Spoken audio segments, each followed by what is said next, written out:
Welcome to La Paz Lounge. I'm Darius Rollins, where there's a safe space for conversation. I am your host, Lakeisha Sampson, and today we have a special guest, Mr. Darius Rollins, all the way from Winsboro, Louisiana. Let's give it up for Darius, all the way coming here to talk on the La Paz Lounge. Welcome, welcome, welcome. Well, thank you, Darius, for joining us. A little background. I'm not gonna pretend like I just know Darius on a personal level. I met Darius at church. What was it? What was going on? Was it revival week? It was like a youth concert revival. Yes, yeah. And my mom, I was at my mom's church, and I was invited, and my mom, and he was up speaking, and I mean, he was just on fire for God, and he was just, sometimes he was setting the atmosphere, and I was like, wow, and he was young, and so I was just, okay, wow. And then I knew the minister, Marion Houston, that's my mom, that goes to my mom's church, and I saw that anybody that's close to Minister Houston is, I know that because she's a jewel, and she just talks so highly of Darius, and she was following him, and I was listening to some of his, he speak a lot into the community, so I was like, oh man, I need to follow this guy, and man, he's just phenomenal with just what he's been doing. But let's introduce and let people know who is Darius Rollins. Now, who is Darius? Let them know who you. Who you are. I'm sorry. Yeah, Darius. I'm kind of a complicated person to really just explain, but complicated, okay. Yeah, Why so? Why complicated? I'm simple, but I'm complicated because I say that because I'm into so many different things, okay. And there's so many different facets of change in my life, So it's somewhat difficult to just really explain who I am.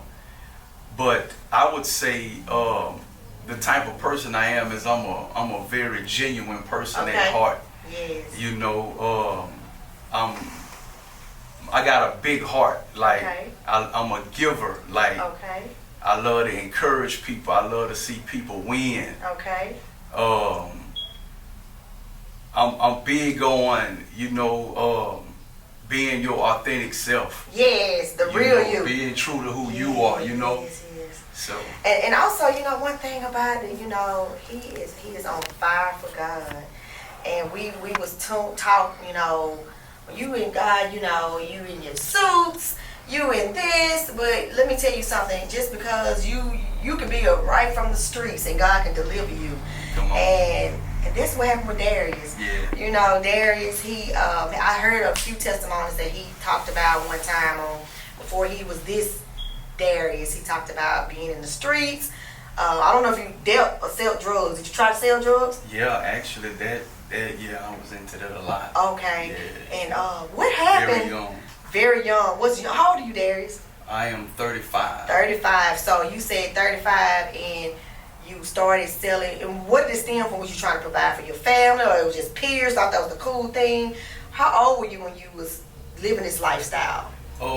When I got into it real heavy was the age of 13. 13. 9 years old was the first time that I passed a bag of weed for somebody else. An older guy? Yeah. Yeah. They normally try to use the little young kids to do that dirty work. Well, I'm going to just be honest. It was my stepdad okay. at the time. Okay. This is my story. I never really said that before, but, it was my stepdad at the time, And he was a young guy, that my mom was dating at the time, and he was just real wild. I call him the Soldier Slim of our area. Okay. He just did anything. Yeah, he was one of them wild ones. Okay. He terrorized people, and he was really rough. He wasn't nothing polished about him. So you thought you looked up to him? Would you say that was like your hero? Would you consider him your hero at that age? No. My dad always been my hero. Yeah. Okay. My dad. Biological dad. My real dad. Yeah. My real dad he always had influence in my life because I came up around my dad a lot. Okay. Yeah, came up around my dad and people a lot. I lived with my dad off and on throughout my years of growing up. In Dallas, Texas, and Alexandria. So he was active, okay. Yeah. My dad was real active in my life. So what stemmed from this? You know, your stepdad introduced you to selling weed, so it was something that intrigued you. Okay, so I think I think it was more to my environment where I was, my family and stuff too, and then just being into watching those TV shows and like gangster movies and stuff and gangster rap. I came up on a lot of that kind of stuff, and so I think that the image. Yeah, I think that had a lot to do with it. Of course, I did come from struggling. Yeah. And would you say struggling? Define struggling, because sometimes you said your mom and dad together? No, okay. my mom. So your mom raised you separately, a single mom. And so struggling, would you say she had to work multiple jobs or didn't have the income? Yeah, she didn't have the income. I didn't never see my mama work a job. Okay. She was always a stay-at-home mom, which I had a great mom though, So when you say struggle, where would the struggling coming from? You just because we grew up in like welfare. Yeah, okay. Government assistance. Gotcha. In the projects. Yeah. So you're 13, selling your first bag of weed, marijuana, and I smoked my first joint with my stepdad. Okay. He rolled a blunt for me. Okay. 13 years old. Okay. So you in this fast life, and so did you stem from selling weed to the other drugs? Yeah. Or you just stuck with? Well, I think I kind of just started with the hard drugs first. Wow. Of course I didn't know what I was doing. I would go buying, little dime bags of weed from a guy that stayed down a couple houses down from me, but I'm buying it bag for bag, you know, and just I bought a lot of it and got a whole bunch of it, and I'm not like getting no weight from him, but I don't know the difference at the time, so I'm just buying, bags, and I got a lot of it. So you're the kid with the what they call it? I don't even know the term. Let me try to sound you. A pound. Did you have a pound of weed? No, I ain't even had that much yet. It was probably about a half an ounce. Okay. Yeah, it was probably about a half an ounce. I probably just spent about $25 with him separately. Okay, I got you. Then you transitioned you upgraded to the hard. And the hard, was it crack back then? Yeah, crack. Yeah. Okay.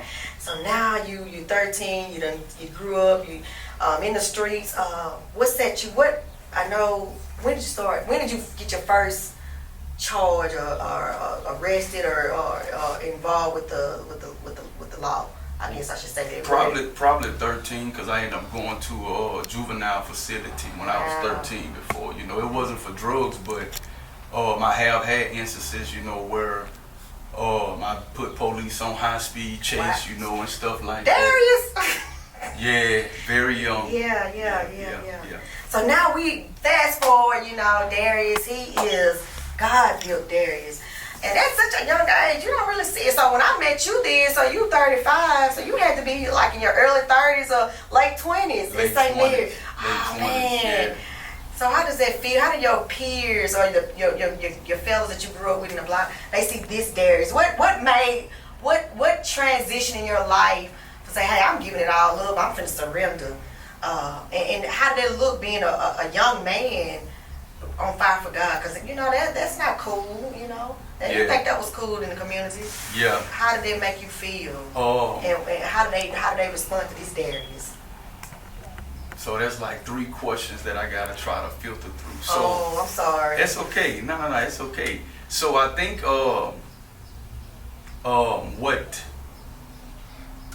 what was my underlining initial desire for why I wanted to change was y'all young boys listen to this, because he got some tips and something important that you all need to hear. Because I wanted to be a better father to my son. How old was you when you became a father? Very early, 16. Okay. So 16. You a boy, a young man trying to raise up. Okay. Yeah. So, and I was incarcerated when I gave my life to Christ. Wow. And how old was it? I was 22. 22. So that was like 14 years ago. Wow. Yeah. Yeah. And so you gave your life to Christ, and so when you came out, and they saw this new Darius. They saw. So did you have a street name? Everybody got a street name. What was your street name? Sure. Cause I did rap too. Well, oh yeah, I did. Well, now you do Christian rap. So, yeah. So what was your street name? It was Ziggy.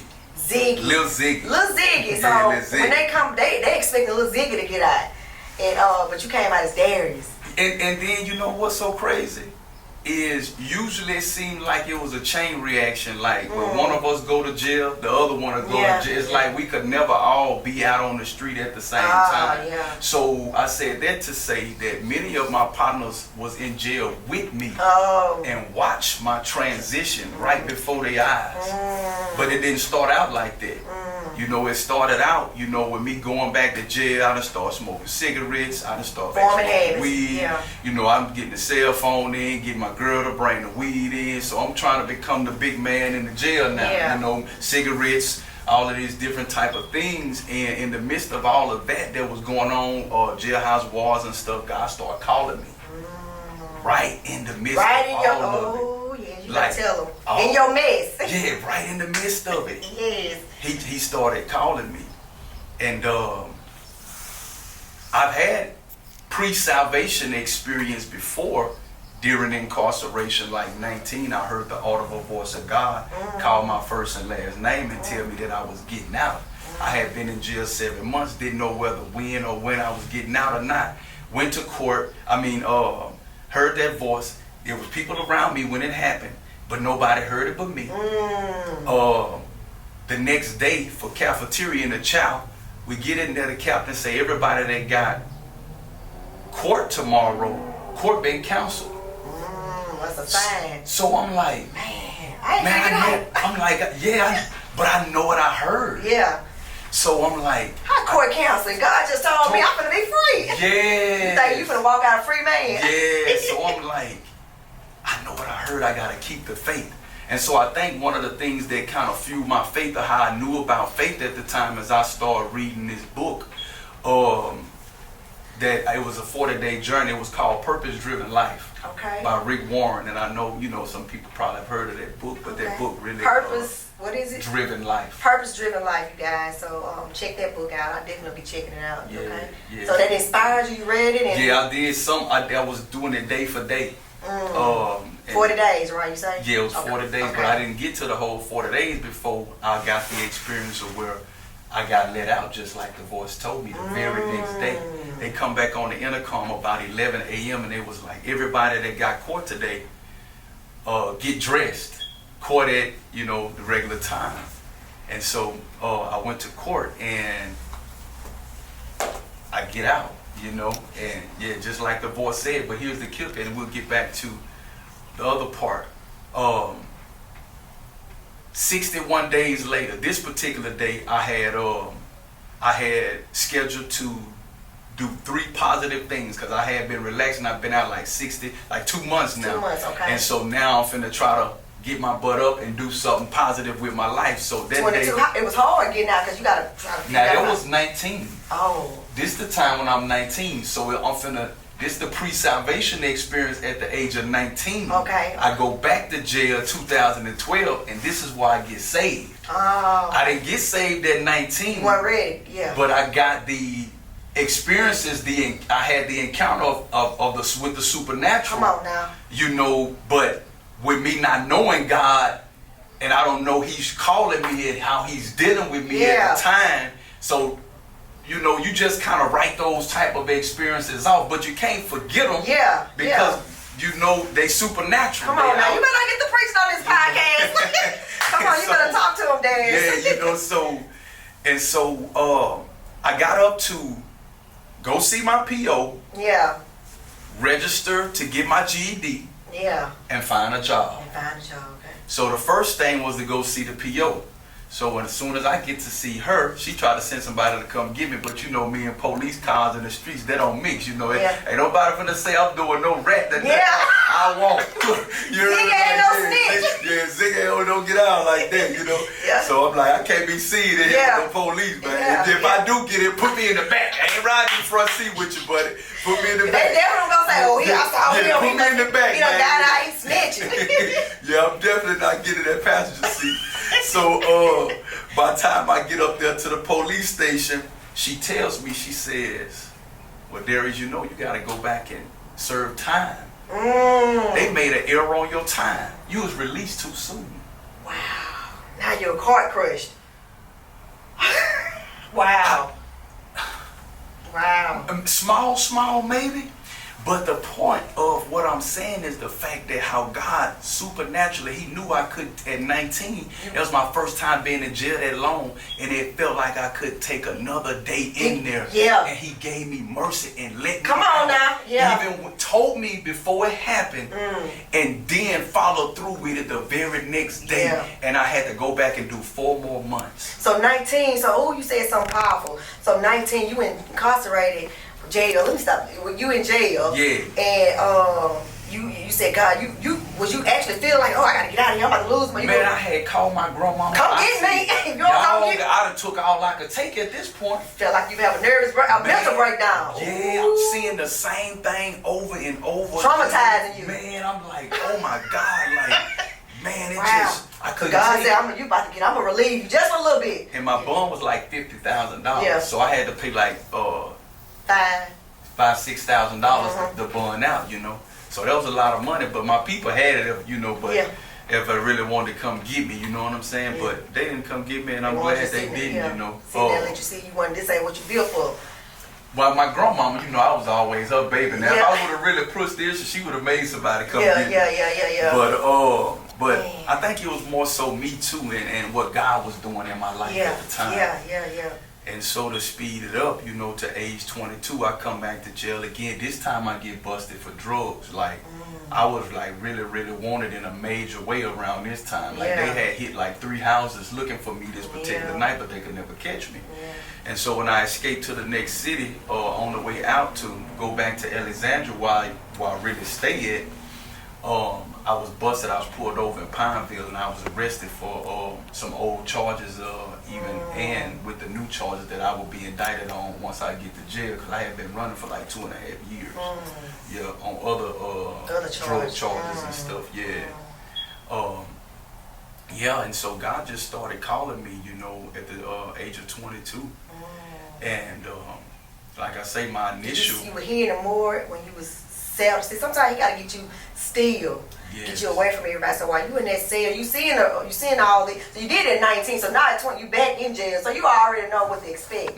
How that lifestyle of being incarcerated jail is. So you in jail. You said God started using you or started working you on you. He started calling me.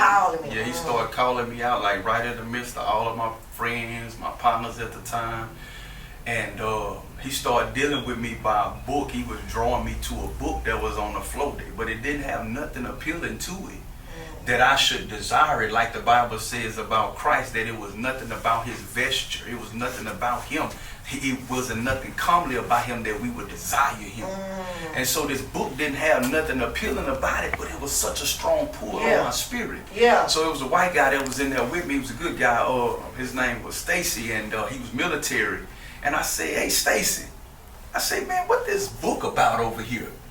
And he started running the details of the book, telling me, oh, man, it's about this white lady, man. She was cooking dope, doing robberies, selling dope. Familiar, like I said, familiar spirit, but this was familiar for you. Yeah, this was 100%.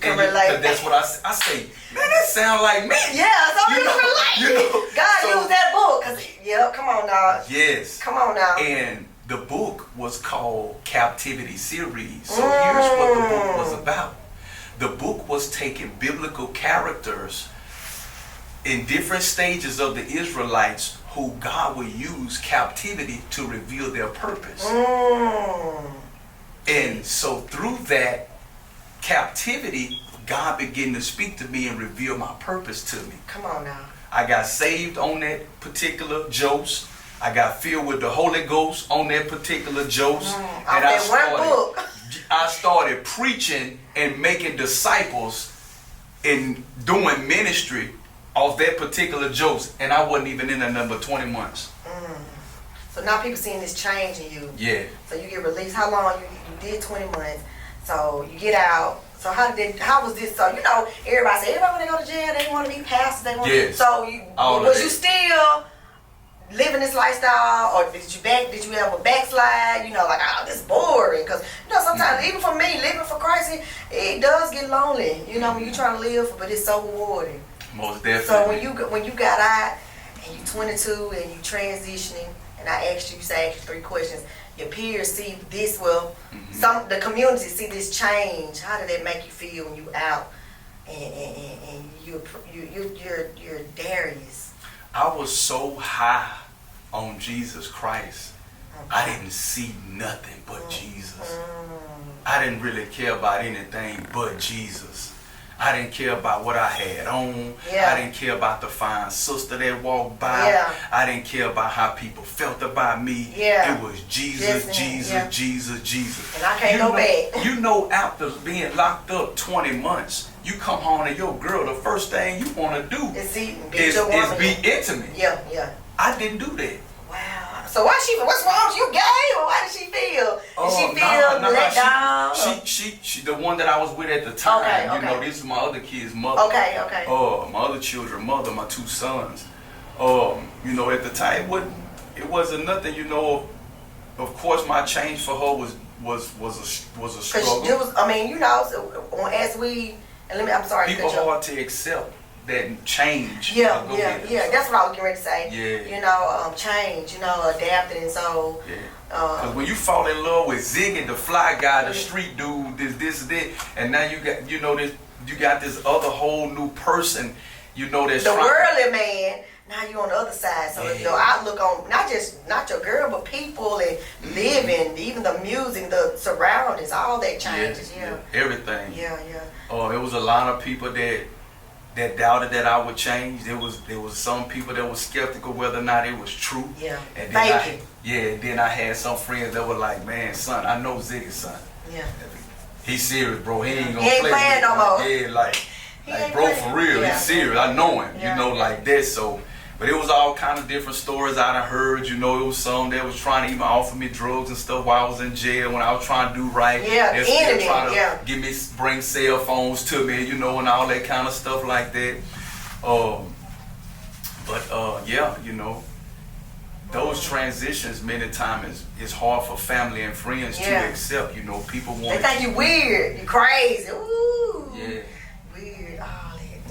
And then a lot of people, I feel like too, they feel that your change puts a demand on them to change.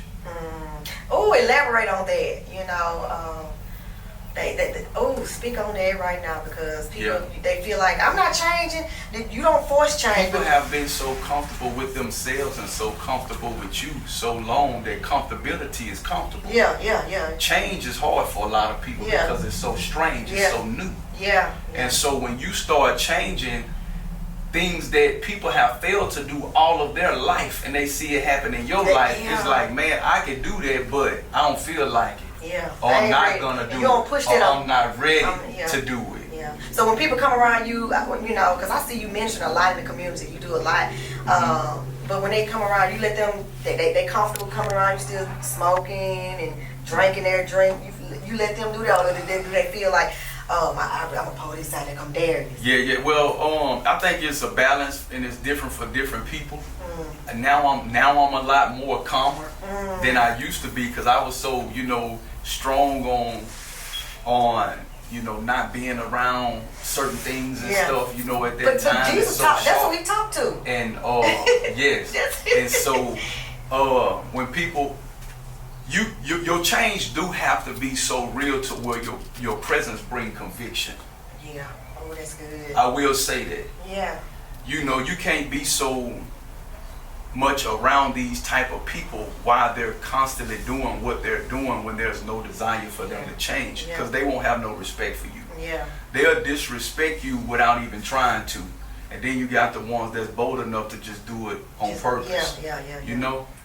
So you want to create a level of separation and isolation to where, you know, you develop that respect, you develop that honor, to where, you know, you so set apart to people look at you as a leader, as an example, you know, and they understand that, you know, he ain't tripping on us, because there'd be people that'll cuss. I'd be like, nah, man, I ain't tripping on that.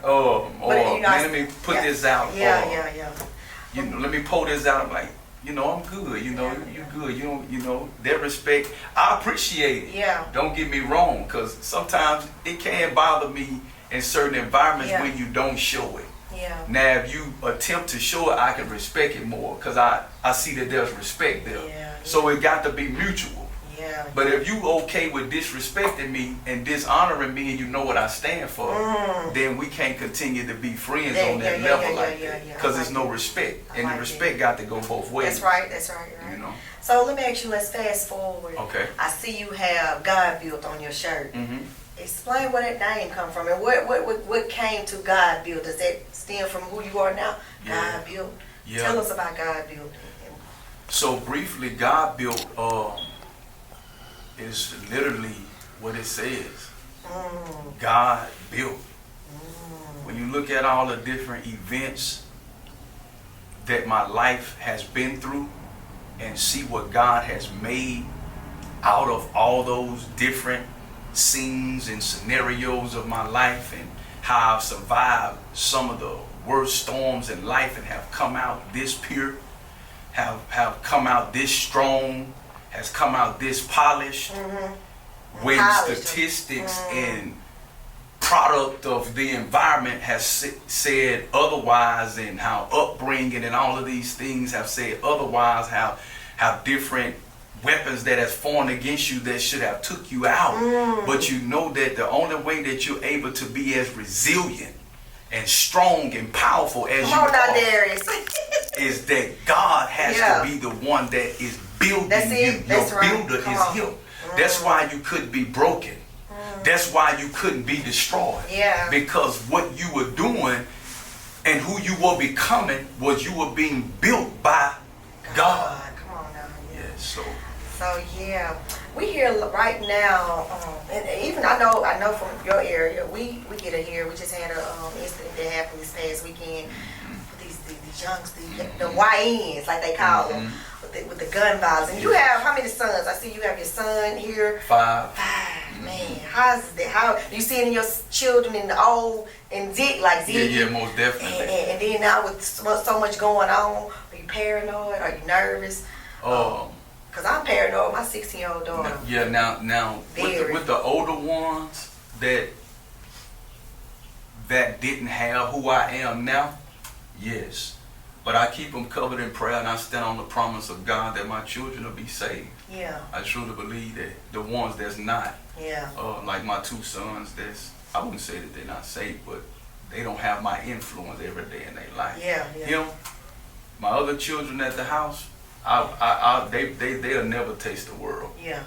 They love God. Yeah. They honor me. They respect me. They love me. I feel like I got their heart. Yeah. You know, and they God, listen to me. So that God built foundation in your home. You building it for your children. They listen to you, and you mimic that walk for the men. What about the young guys and the young men in the area? How do they respect you as well? Yeah, a lot of people respect me everywhere. I say that with confidence and humility. Like I'm very respectful. Yeah. And I like what you say, humility, because sometimes we are looked at different, cocky, and but you got to have some humility in your life. Yes. And as a female, I'm in this transition as myself. Well, I felt lonely. I felt like, man, I don't like to do it. I go place, and I ain't gonna lie, I try to fit in, and but I feel so convicted, and I said, God, man, you want me to live this life, but don't nobody like me. I mean, I don't like to be around, and I'm boring, and I'm like, do you get like that? Do you feel like that now? Well, not now, but did you ever experience that feeling? Most definitely. Yeah. Yeah, this walk can get very lonely. It does. Yeah, it can get very lonely. Yes. What's your wife's name? Sierra. Sierra. Were you all on this walk together, or she saw a change, or how did she feel when she saw the change, or did you get her when you changed had changed? Yeah, it was. We got back together after I had got saved. Oh wow. At first she was opposed to it. She didn't believe in it. We didn't talk for a little while during the stages where I was with my other kids' mama, But I ended up seeing her one day because my cousin was doing her hair. and I ended up seeing her. She was my first love. Yeah. She got my first child, you know. Yeah. So that was my real old lady. That was Yeah. my real girlfriend Yeah. right there. You Yeah. know, of course I stepped out on her. And, Yeah, of course. You know, You was had ziggy. children and Yeah. stuff. Yeah, I was young. Yeah. You know, 16, 17 Yeah, years old. yeah. You know, we met when we was like 15 years Yeah. old. So you know, there was mistakes that was there and Yeah. different things. You know, Growth. Yeah, the growth, yeah. most definitely. So yeah, I seen her, and